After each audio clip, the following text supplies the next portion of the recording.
Pleasant good morning and welcome to this press conference called by Mr. Sam Condor in his capacity as a private citizen. I'll be your moderator for today. I'm Andre Huey. We want to welcome the media houses that are here for this press conference. We have ZIZ Television and Radio, Labour Spokesman, SKN Newsline, and Win FM. And we also want to welcome viewers and listeners on Facebook and YouTube, as well as on the radio stations Win FM, Kiss FM, and Freedom FM. Without further ado, we'll call Mr. Sam Condor, who will give an opening statement at this time. Mr. Condor. Thank you very much, Mr. Moderator. Good morning to all. I would like to start this press conference, or not the press conference, but my own presentation with a word of prayer.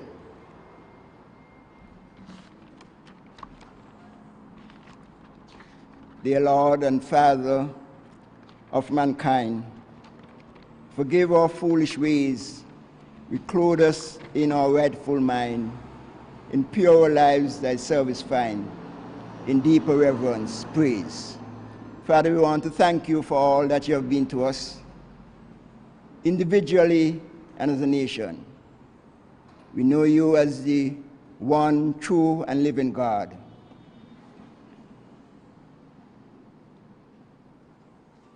Alpha and Omega, the beginning and the end. You know all things.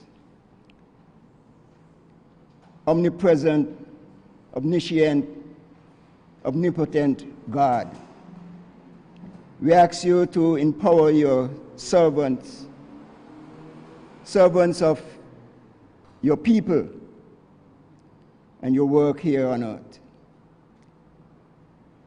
We pray that you empower all who serve the people and to bless them with patience, courage, and understanding.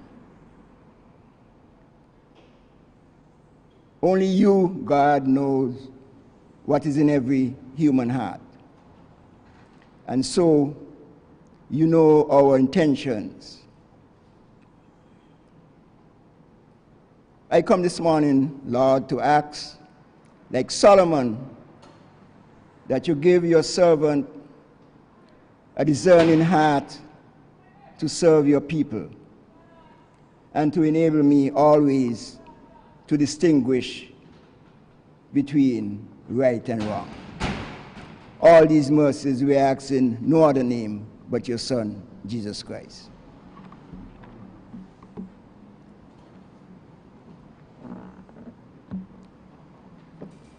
Fellow citizens, today I speak to you as citizen Sam Condor, having resigned from my substantive appointment as the St. Kitts-Nevis ambassador to the United Nations. Indeed, it was for me an honor and privilege to have been afforded the opportunity to serve my country in the said capacity. It is my considered view that a lifetime of public service is the least I can do to give back to St. Kitts and Nevis, my country that I owe and love so much. I give heartfelt thanks to my wife Jean, my son Zico, my two daughters Samantha and Keisha, my dear departed mother, Bernice Bridgewater, my sister Vida, my brother Sydney, and the extended Bridgewater and Thompson families for the love and support over the years. To all others who have supported me on my life's journey, I give heartfelt thanks. I salute also the many organizations and institutions that have assisted in molding me to become the person I am today. I speak of the various schools and universities, particularly the Irishtown Primary School, my alma mater, Ruskin College, Oxford, and the University of Sussex, the Zion, Moravian, the Antioch Baptist, and Anglican Church communities, the Rivers Football Club, the St. Kitts-Nevis Trades and Labor Union, and the St. Kitts-Nevis Labor Party. These were all the crucibles which I've passed that have etched into my very being the core discipline, fortitude, and patriotism, and have also inculcated enduring values and principles that have served me well throughout my life. We must take time always to thank God for his mercies and protection. And so I pause to praise him for his goodness towards us as a people. For most certainly, in this period of the COVID-19 pandemic, he is with us. May we never forget that our ancestors sacrificed much to bring us to this juncture in our history, and we owe them a debt of gratitude. For the record, I name of the first triumvirate that I had the honor to interact and serve with: Robert, Bradshaw, Southwell, and France. And the second triumvirate, Bryant, Moore, and Payne. As I reflect on the years of triumph, disappointments, challenges, and progress of our nation, I take pride in the knowledge that I've been fortunate to play a little part in our nation's development. We have accomplished much in the past in areas of social and economic infrastructure, health, education, social security, etc. As a nation, we have also had several opportunities in the past to usher in true democracy, stability, harmony, and prosperity. But alas, we have come up short. We are yet to consecrate these ideas with good governance systems that will give assurance, hope, and guidance for the future of the next generation, thereby not condemning them to repeat the missteps of the past. Another such defining moment approaches.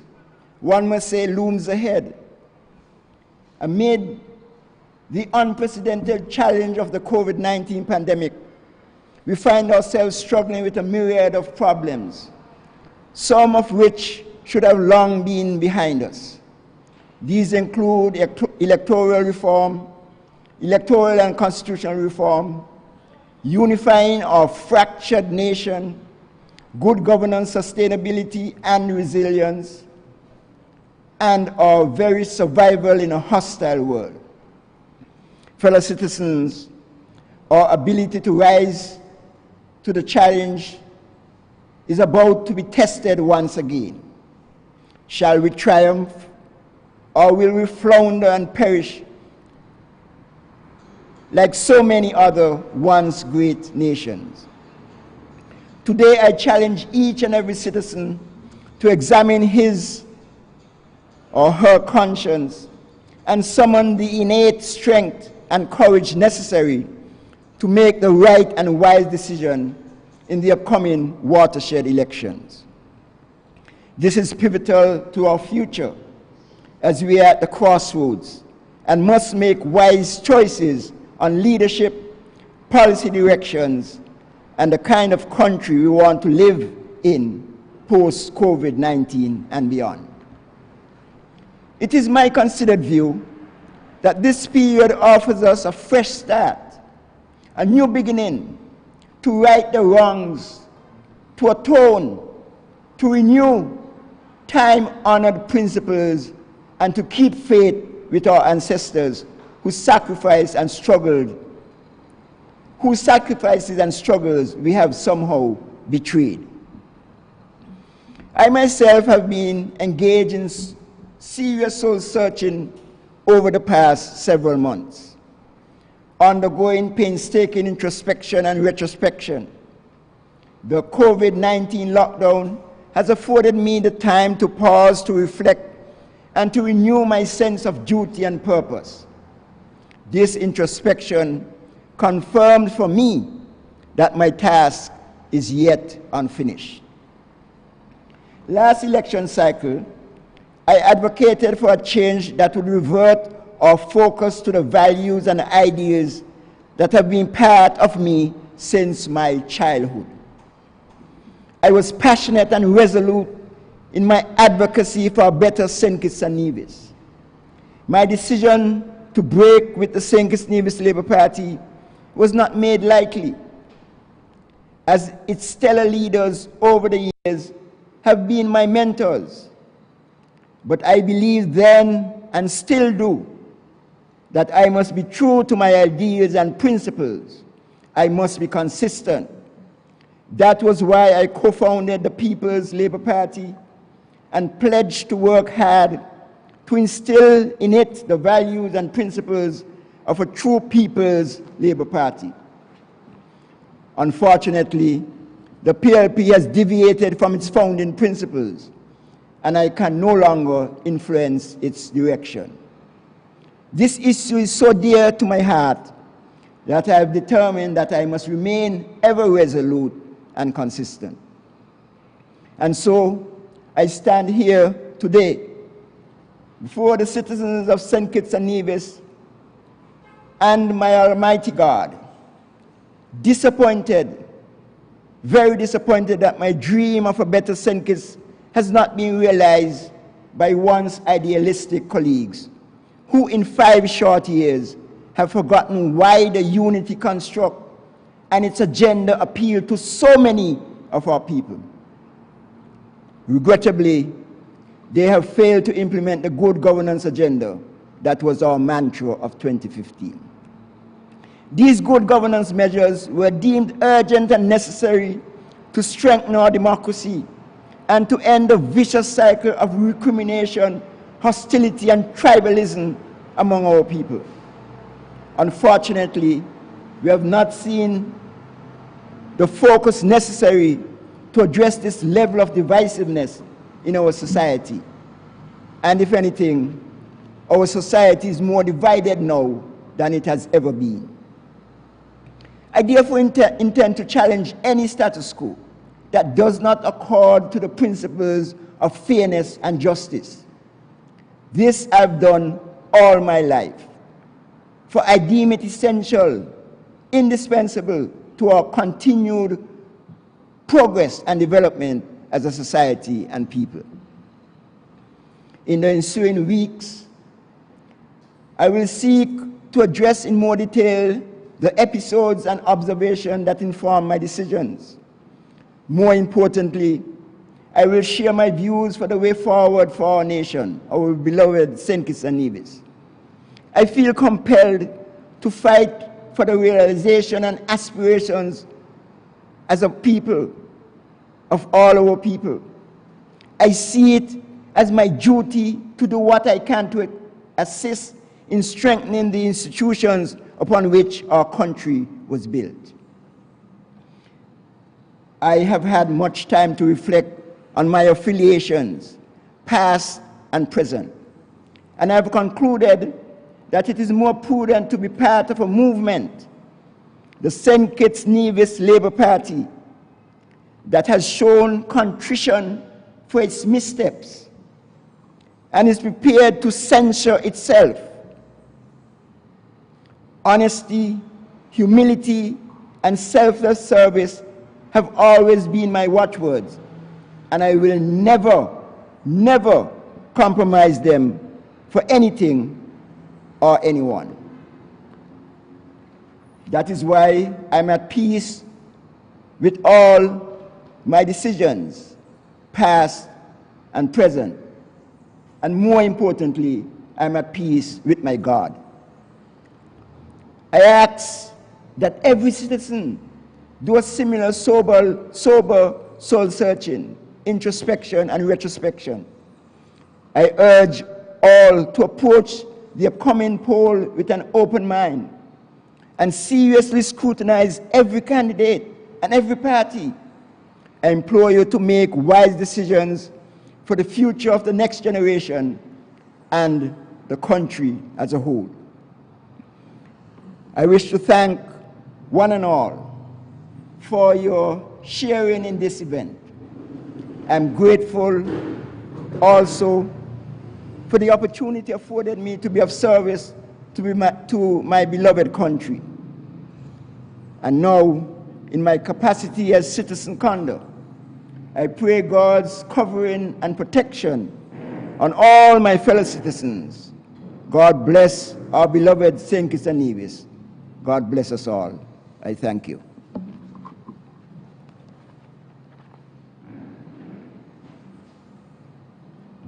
Thank you, Mr. Condor. We're now open for questions. We'll take questions from the media here as well as from those who will be watching online as well. So persons who a microphone will be made available to you. We have Mr. Ken Richards from Win FM.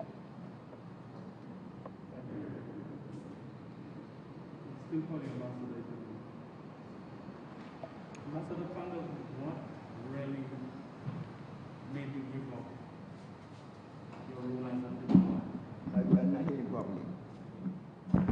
I'm asking what really made you give up?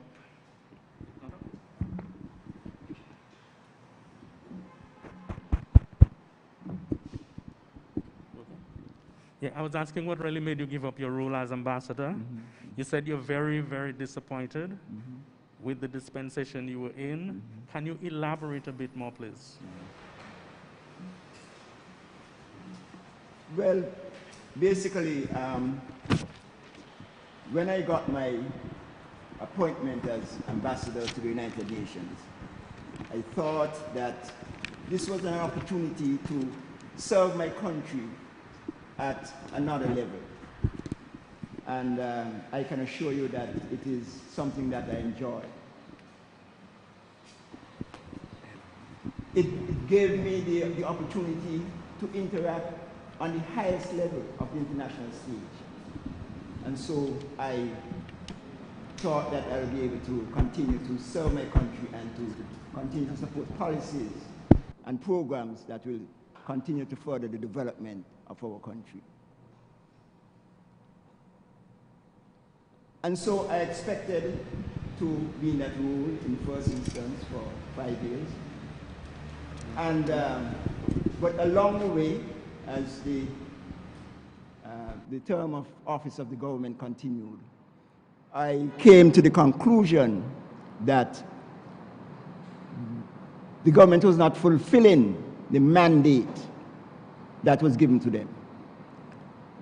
As I said in my presentation, the mandate, our mantra was good governance.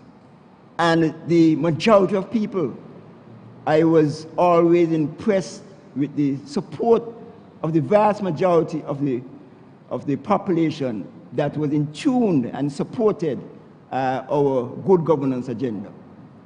And once that was not happening, I thought it was time for me to look again and to see how we could make that happen.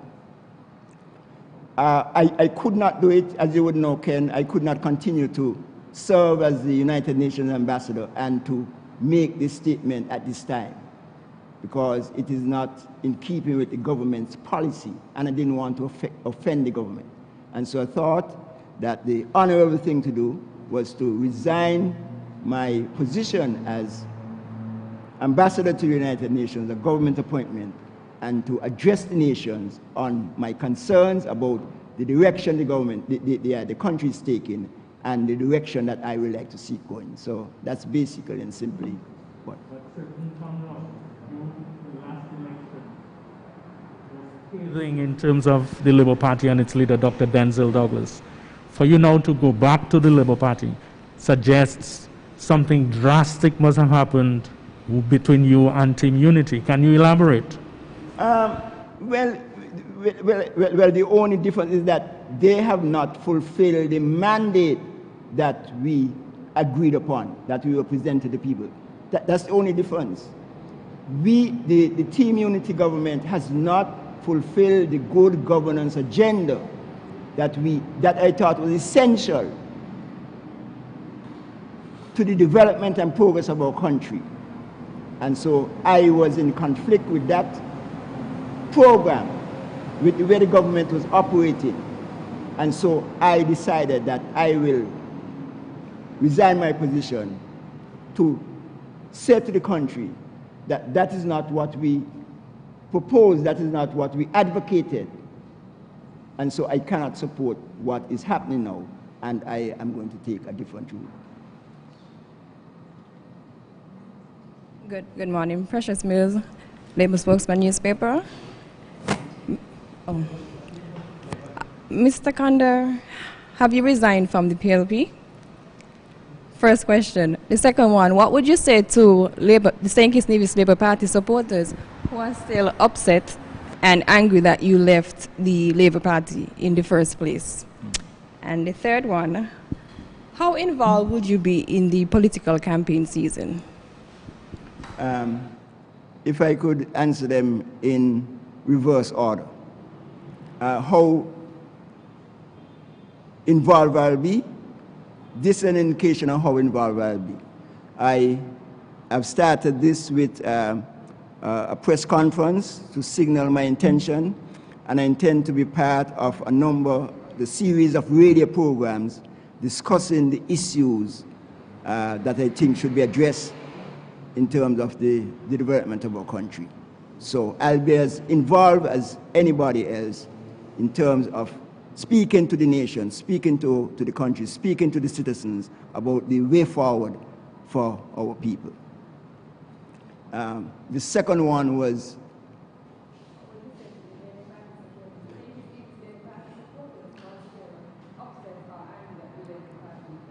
well, I understand that they will be upset. I don't know what I could say to them. They have to take me at my word and see and know what I stand for. I believe that the honest Labour Party supporters will be aware of what was happening in the Labour Party before I left. It was no secret. I was trying to make sure that we operated in the principles that our founding fathers laid down for us. That was not happening. We went through a number of series of discussions for over an extended period, a number of years. This didn't just happen overnight. They knew how I was feeling, they know what I was involved in. They were aware of the discussions. And so when I left, it was, like I said, it was not a decision that was taken lightly, because I know of my roots, my association with the Labour Party. But I have to be true to myself, to my God, to my conscience. And I didn't think we was taking the right path, and so I departed. I can't tell them how to feel and what to do, but I am working in the best way I know to contribute to the development of my country. I have no ill will to any man, neither the Labour Party supporters or PLP supporters or PAM or anybody. I've lived my life serving my people and interacting with all levels across the political divide. I will continue to do that because I believe that is how our nation will develop. So how they feel, what I'll say to them, what I'll say to them is that they have to judge me. They have to judge me by how I've behaved and acted over the years. When I had a problem with them, I explained it to them, we discussed it, and I departed. I departed for a new direction for our country. That is not happening, and I am making a decision to part with that. Good? Are you satisfied with that? Are you happy with that, number two? And the first one is, whatever. If I were then, well, that is a question I don't know how to answer that. But let me just give you a background. I don't know if I resigned or I was thrown out, because I was just replaced as the deputy leader of the People's Labour Party without any notice. And so you see right from the beginning where we had serious problems. A co-founder of the Labour Party, the deputy leader of the Labour Party, and your position, nobody discussed anything with you. Nobody asks you anything, and you are relieved of your position without any notice. So I don't know if you want to call that resigned or thrown out or what, but I am no longer associated with the People's Labour Party. Going back to 2015, that area, at least 2 PLP executive members were suggesting at the time that campaign funds had gone astray and could not be accounted for. They seem to have been suggesting at the time that you also held that view. Can you share some light on that? Well, I don't know if that is a question I want to shed any light on at this time, but what I know that there were and still are, because they have not been resolved. There were serious questions about campaign funds in the last election. There are still those questions. I don't think I want to discuss or shed any further light on those at this time. Only to say that that was part of the good governance agenda as well. Campaign reform, campaign financing. And so you would understand what I mean when I say that the good agenda has not been addressed, and it is time to do that. We cannot continue like this. Cannot be business as usual.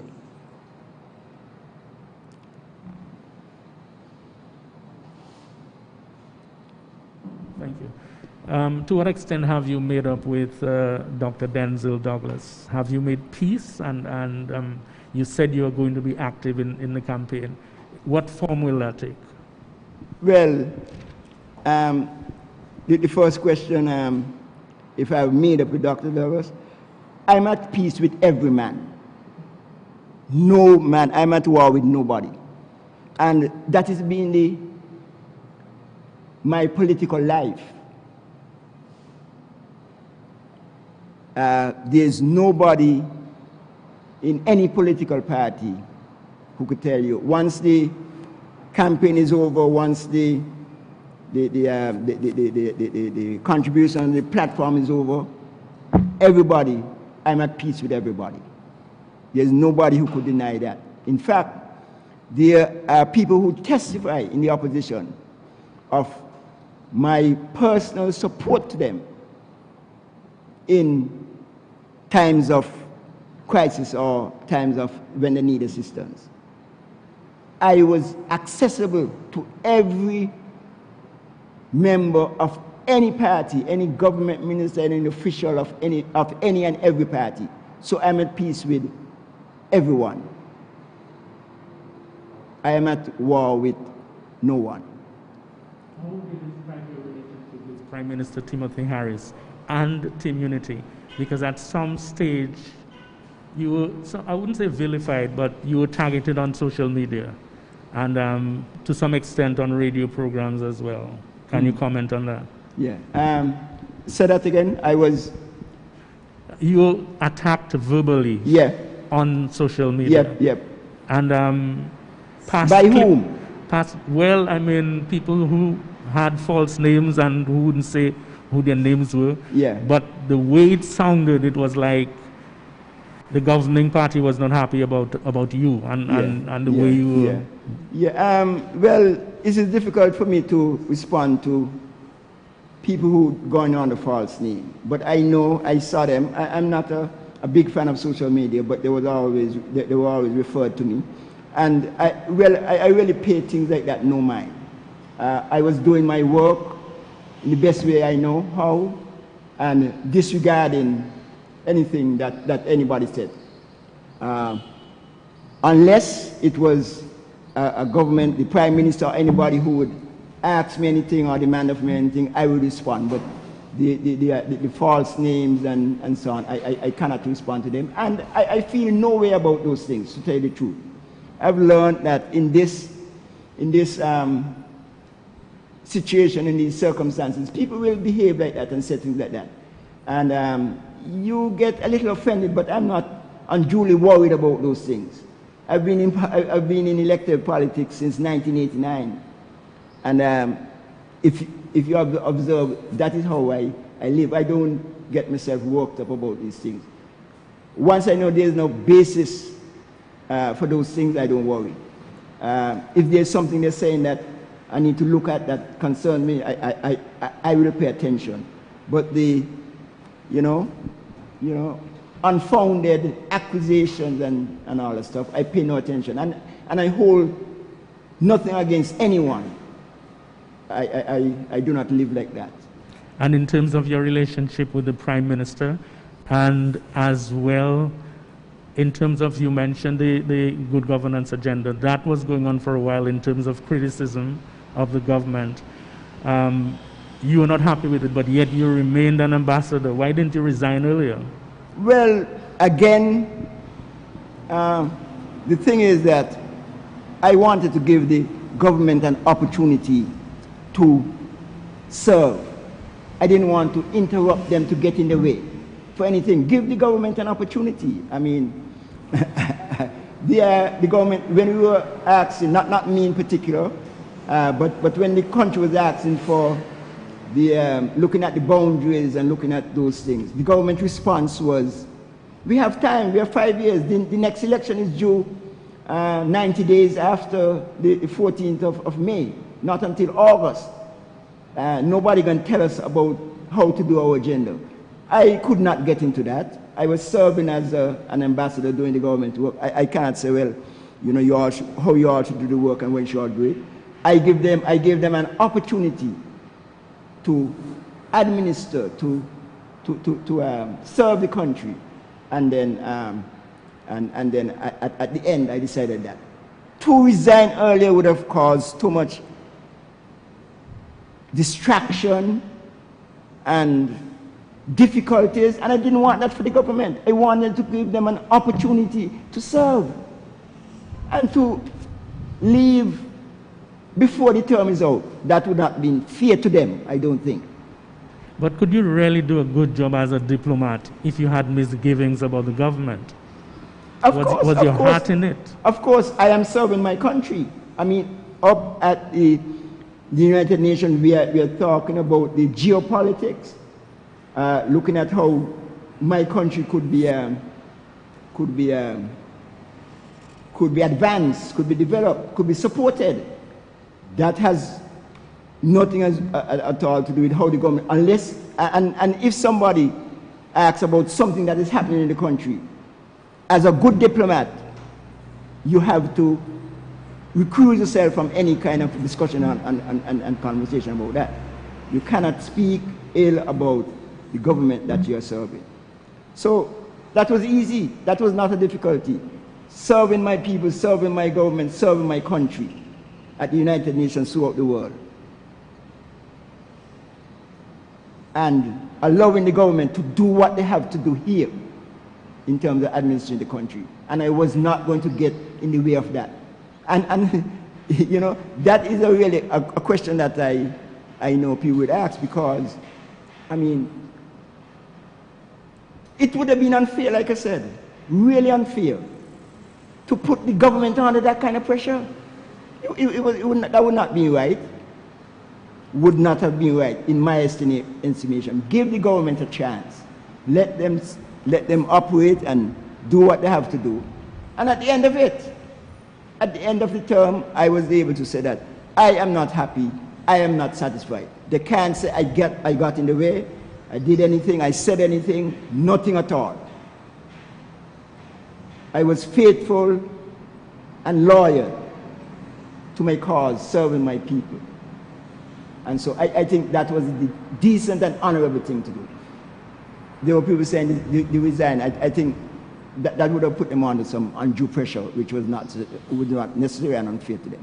Okay, assuming the Labour Party wins the election, with your support, with your help, because you're campaigning with them, how optimistic are you that they would make good governance a priority? Well, that is my condition. The country needs a good governance agenda. And I will take on any government, anybody, any organization that is not doing. That is my mission, that is my purpose. That is the condition under which I will support any government, that they promote a good governance agenda, period. And you have an assurance from Labour that they will pursue that? Well, I don't know about an assurance, but I know that people understand where I am and what are my intentions and what I will support. And we have discussed this. People have recognized shortcomings and failings, and people are prepared to make amends. Now, it's only God who knows what is in every human heart, not me, not Sam Condor, and I am not going to play God. But I will give anybody an opportunity and everybody an opportunity to do the best that they can for the advancement and development of the country. Anybody who deviates or moves away from that, I will continue to oppose and to resist that. Okay, the question I'm asking you now, if you were still an ambassador, you probably wouldn't respond. Is what? The question I'm going to ask you now, if you were still an ambassador, you probably wouldn't be able to respond. But we have a situation now where we're going into an election with a state of emergency in place. Some people are worried that citizens could lose their rights because of the situation. Yeah. How do you feel about that? Well, I am not an ambassador now. I have resigned, like I said, because I didn't want to begin to speak to the public in that position. It would not be a good thing to do, a right thing to do. And I agree that this is not a good condition. A state of emergency is not a good condition to hold an election. And really, to tell you the truth, I see no need for it. I think it is not fair, it is not wise, it is not good. I see no reason at all for this. And I think the government should do something about it. It's giving an unfair advantage to the government.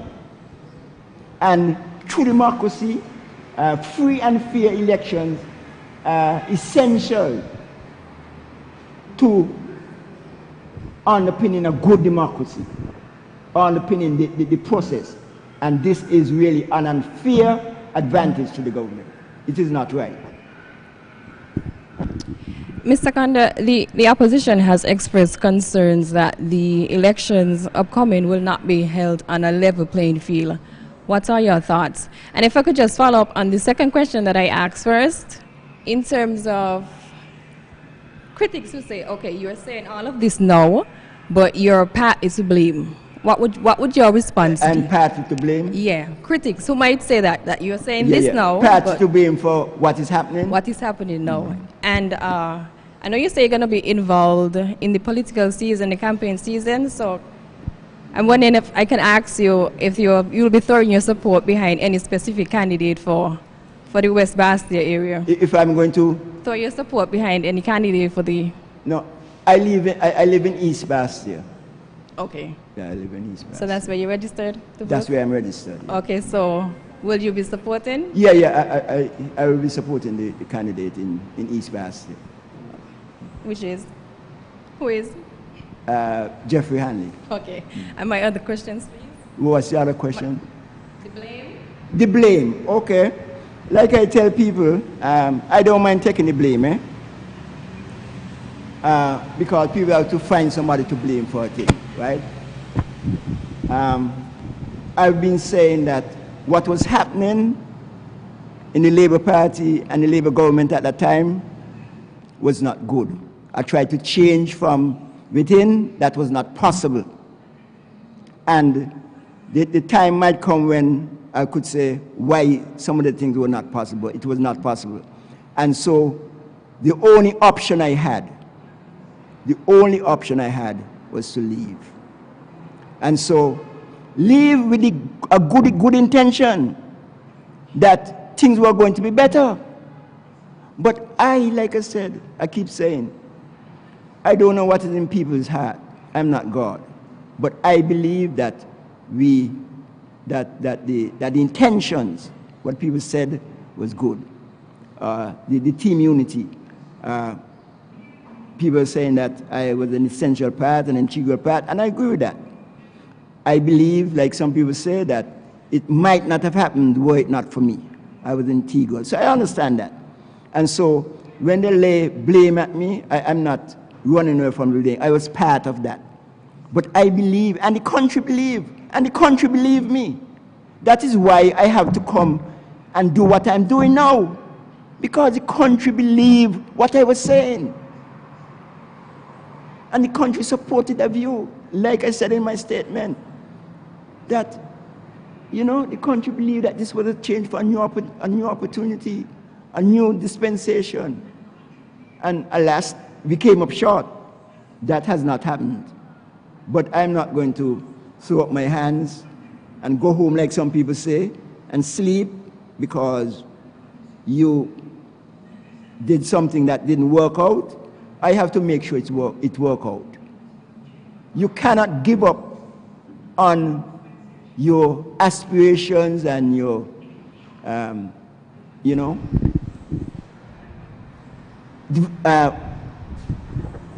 prospects of development for your country. You cannot do that. This is not only about now. This cause is bigger than us. This goes beyond us. And I believe in living for something greater than myself. And what I'm doing goes beyond me and this generation. It is for my country. It is what people died for. It is what Bradshaw and Southwell and France and Bryant and Moore and Senior and them died for. And so I want to make sure that this thing happens for our country. And I will not rest. Once I have breath in my body, once I'm physically and mentally able, I will be here making sure that I get the best for my country. There's no retirement from that. I believe that is God's purpose for my life. I believe that is part of my mission here on earth. It is greater than me. It ain't that, well, you're all right, Sam, you're retired, go home and sleep. It is not about me, it's about my country. I will never give up on that. My passion is undiminished. My commitment cannot be questioned. That is what I want to do. I mean, for who I am and where I've come from, is the least that I could offer to my country. I am here, and who I am and what I am because people made that possible. People made that possible for me. I couldn't be who I am without the sacrifices of those people. I was born and grew up in a cross magnet in a little alley. You had to walk through sideways to get to the alley. And I've been able to improve my condition because people made that happen. I went to school without shoes, in a flower bag shirt. I left school without any formal qualifications. And I was able to go to university. Because people made that happen for me. And I have a responsibility and an obligation to make that happen for every boy and girl. How could I retire from that? How I could stop trying to make that happen? And if I did something to make that happen and it didn't work out, why should I stop? I will do everything to make sure that that continues to happen. That is all I'm doing here. I promise this is my last question. No, ask as many as you like, Ken. Yeah. The level playing, that is absolutely, and that is what I'm talking about. That's part of the good governance agenda, you know. That is part of the good governance agenda. It comes like, we don't understand. That is part of the good governance agenda. Fairness and justice in everything we do. Politically, economically, that is part of the government. We must not have a situation where government could rig elections or to give themselves unfair advantage for election. Everybody must have a fair chance in the electoral office, in the registration office, in the, you know, wherever you are. That is part of the good governance agenda. People must have an opportunity to operate free and fairly. And so the people have a chance on the equal condition to choose the government. Any unfair advantage is bad. That is not part of the good government, and that is what I stand for. That is bad, that is wrong. Okay, Mr. Condor, you were talking about who you are, where you came from, and all of that. Some of your colleagues in Team Unity today might be saying, you're not your own man. You're talking about... I'm not what? You're not your own man. Yeah. You're talking about good governance, but it is because your colleague, Dwyer Astafan, has made it a point of duty to focus on good governance. He's dragging you along. It's not really you thinking that. It's Dwyer dragging you along. Yeah, Dwyer dragging me. Well, that's the story of my whole life, Ken. That is the story of my whole life. It isn't just Dwyer. It's everybody. When it ain't Dwyer, is my wife Jean, or it was Douglas at one time. Wherever I am, whatever I'm doing, people feel, but they do that at their own risk, Ken. So I don't bother with that. I don't bother with that. That's what people say all the time. Team Unity saying that. Douglas, them was saying that too. Douglas, them has said that before. It is always somebody that don't credit me. And I don't make no fuss about that. Because that is not for me. What I know, once I know what I'm doing is what I believe, what I think. I'm not saying that I am no scholar, I'm not brain, I know anything, I know everything. I'm not saying that. In fact, the best that could be said about me is that maybe I was an average student, and you don't have to be more than that to, but people think that I'm stupid, I ain't got no sense. I always have to follow what people say. And they do it at their detriment, because with all of that, I have occupied the second highest office in the land. And occupied that position for how much years? Can I venture a joke? Can I venture a joke that I heard? I think I may have heard it from you.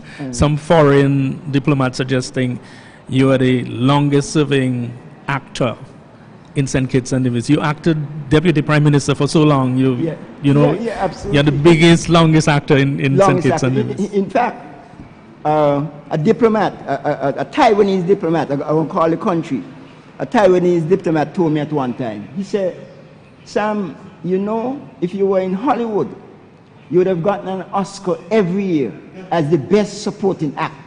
The best supporting actor. Every year you would have get that. You would have been unchallenged. And that is why I don't understand. That was not only the view of the diplomats, but a number of heads of government in the Caribbean. Barbados, Oenato, P.J. Patterson of Jamaica. All of them, they were saying, boy, they were saying at one time, I wish that we had a deputy like Sam. You could go anywhere and come back and things will be. And so the kind of insecurity and suspicion that caused this uneasiness was unfounded. Unfounded. I am not concerned about positions and titles. I am concerned about service, and nothing more than service. So my country and so my people. I am happy and proud of who I am and what I've become. That didn't happen, so I name out all the organizations that helped me to do that. My Rivals Football Club, the St. Kitts-Nevis Labour Party, the Trades and Labour Union, Ruskin College in Oxford, you name it. All these people, but my family, my magnet community, where I grew up, people helped me to come all that I am. And so people just don't give me the credit. I don't know why, but that is not a big thing for me. I mean, people do that at their own risk. They do it at their own risk. Sometimes they come to find out that, boy, Sam has some original views, and Sam has some profound views. So they do it at their risk, not me. I don't have to be concerned about that. And I'm not making a fuss about that. Those are small things that just go by the wayside. Okay, thank you very much.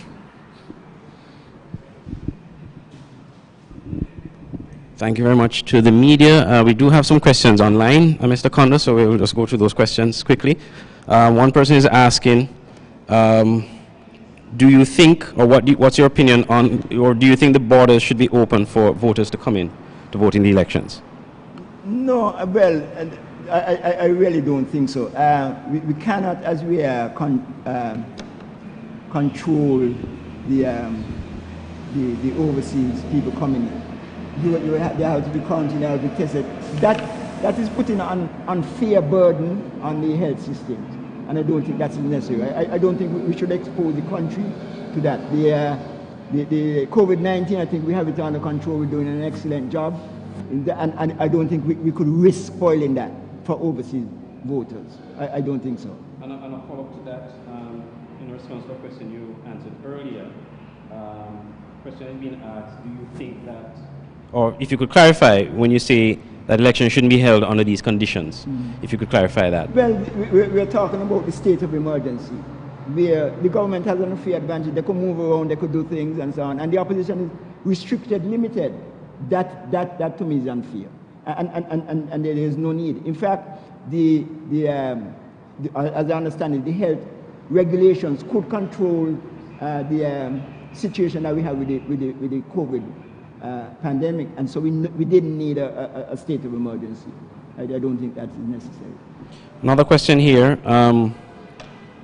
Someone is asking, will you endorse the Honorable Congress Maynard or Mr. Maynard for number 3? I don't have to endorse him. He's in West Bastille. He's not in my constituency. So I don't see the need for endorsing him.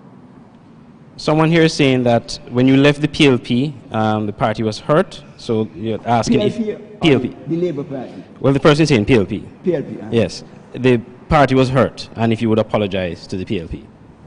I don't understand that question. When I left, the party was hurt, and if I apologize, that's what they're asking. Basically, I don't know. I was answering the question. I'm not sure whether I left or they threw me out. I mean, maybe I should get an apology from them.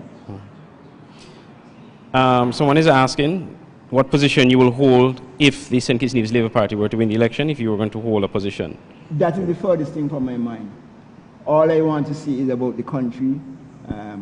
I don't know that I'm interested in any position, any particular position, in anything. I just want to serve my country. I want the best for my country.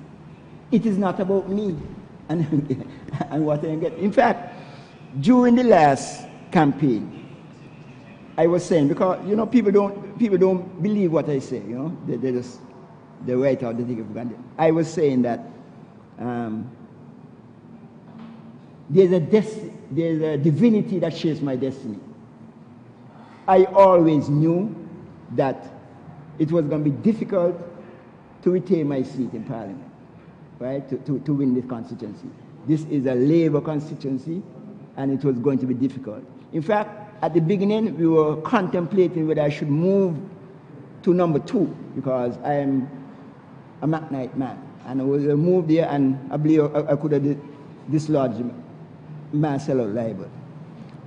But then I decided, even at the risk of losing, I will stay number 3 because it would give the team unity a better chance of winning the elections. So it has never been about me. I was prepared to sacrifice not only my position as the Deputy Prime Minister, but my position as a parliamentary representative. I was prepared to sacrifice that for the overall good of the country and moving forward. And so it has never been about me. I always live for a cause bigger than myself and greater than myself. Well, on that note, we have to bring the press conference to an end. We want to thank the media and those persons who asked questions and being a part, and of course those who were tuning in online as well as on radio. Thank you very much. Do have yourself a pleasant day. Thank you.